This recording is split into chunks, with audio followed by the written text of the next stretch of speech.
The interview begins with a simple question. What do you think of the Wolverine?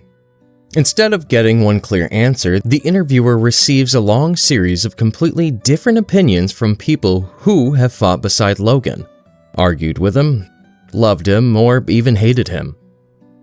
Each person sees a different side of the same man, painting a surprisingly complex picture. Captain America is the first to answer, describing Wolverine simply as a soldier. To Steve Rogers, Logan is someone shaped by duty, discipline, and years spent on the battlefield. Rogue sees him differently, calling him a cowboy. To her, Wolverine is independent, stubborn, and always willing to ride alone if that's what the situation demands. Iron Fist compares him to a samurai, recognizing the honor and discipline that exists beneath Logan's rough exterior. The Hulk, never one to mince words, bluntly calls him a bitch. Iron Man offers a more thoughtful assessment, describing Wolverine as a terribly complicated man. Tony understands that beneath the attitude lies someone carrying decades of pain and difficult choices. Beast completely disagrees with that assessment. In his eyes, Logan is as simple a man as you will ever meet. Beast believes Wolverine's motivations are straightforward. He protects the people he loves and fights for what he believes is right.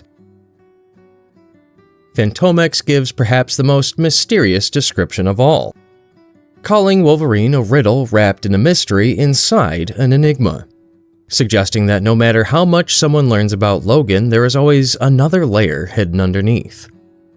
Elektra has little patience for romanticizing him, referring to Wolverine as a bona fide son of a bitch. Jubilee's answer couldn't be more different. Instead of focusing on Wolverine's reputation as a fighter, she smiles and simply calls him an amazing big brother. Remembering the mentor who looked after her when she needed someone most. Hawkeye cuts straight to the point by calling Logan a killer. Whatever else Wolverine may be, Clint believes that taking lives has always been an undeniable part of who he is. Spider-Man offers a far more playful perspective, describing him as a hell of a kisser. Hellstrom calls Wolverine a man with the soul of a beast, suggesting that beneath the human exterior lies something wild that Logan constantly struggles to control. Thor speaks with admiration, calling Logan one of the most valiant heroes he has ever known, even adding that Wolverine himself would probably never admit it. To Thor, Logan's courage is unquestionable, even if Logan refuses to see himself that way. Magneto keeps his answer short and direct, referring to Wolverine as the fiercest of enemies. Coming from someone who has fought him countless times, it's a statement of respect earned through battle.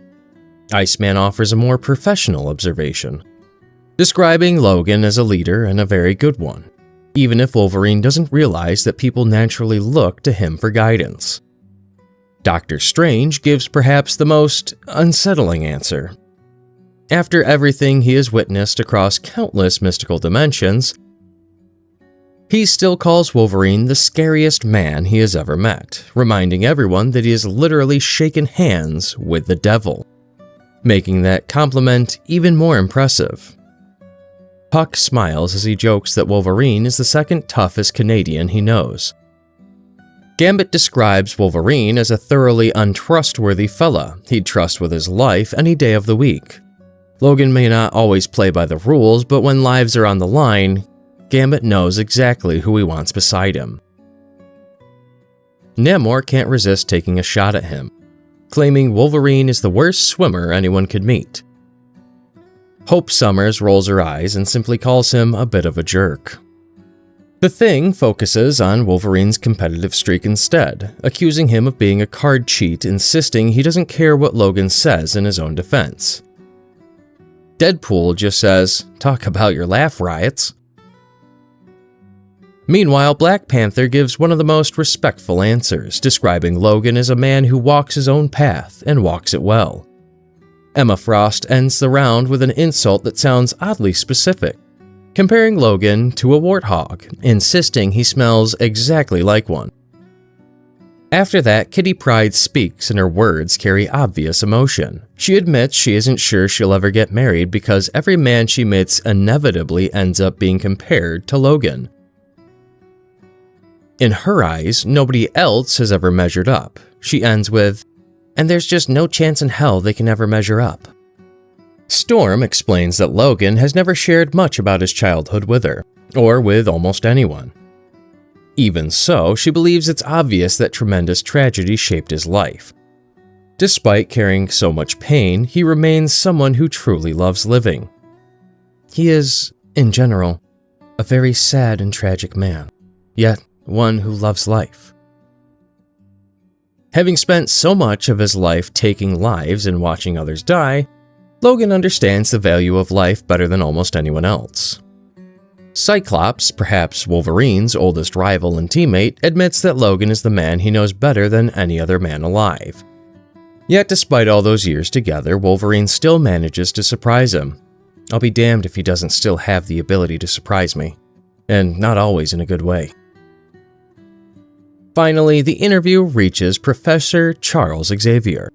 Rather than immediately answering the question himself, Xavier admits he could describe Wolverine better than most people, since he knows things about Logan that few others ever will. But instead of sharing his own opinion, Charles decides he's more interested in the interviewer's perspective. Leaning forward across his desk, Professor X politely turns the conversation around and asks the interviewer a question of his own. "So please, tell us, my dear, what do you think of Wolverine?" In the final part of the interview, Wolverine finally gets the chance to respond after hearing everything everyone else has said about him. After listening to all the praise, criticism, jokes, and heartfelt compliments, Logan dismisses almost every single description, but his usual blunt honesty. He says, "They're all wrong. Every damn one of them." Then, after a brief pause, he admits there is one exception. Wolverine says Namor was right about one thing. He really can't swim worth a damn. The interviewer asks the obvious follow-up question. "Okay, then why don't you tell me about yourself? Who is Wolverine?" For the first time in the entire interview, Logan doesn't have an immediate answer. He looks away, visibly thinking. Flashbacks of his long life race through his mind. Battles against the Avengers, years with the X-Men, clashes with old enemies, friendships, betrayals, countless scars, and decades spent searching for who he really is. Wolverine then quietly admits that he can't answer the question.